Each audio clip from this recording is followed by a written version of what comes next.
So before we get started, listen, man, you got to tell us where does Stinky McDougal come from? Because it was almost a turnoff in the emails between John and I when we were selecting our guests.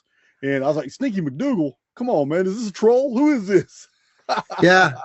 So back in 2014, I was actually the Libertarian candidate for governor here in Wisconsin.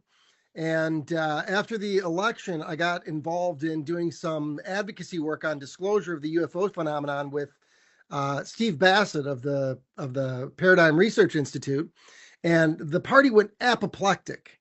And so when I started getting on the meetings after being kicked off all the different committees that I had formed and had created and done all this work on, I decided to change my name to Stinky McDougal as a protest to people being such fucking idiots. What more important subject than disclosure of the extraterrestrial phenomenon, of the UFO question, could there be politically? There's a famous quote, if it is from Goering, but it's the famous quote to, tell a lie and make it a big lie and tell it over and over and over again, and people will come to believe it. But that lie will then become the mortal enemy of the state. And I hate the state.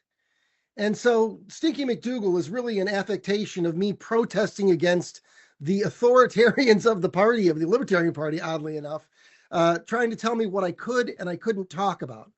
And it's Dr. Stinky McDougal, because a good friend of mine who assisted in some of my work looked at my total thesis and said, you seem to have understood more about ancient history than most people who have a PhD. And so he granted Stinky McDougal his PhD, making me Dr. Stinky McDougal.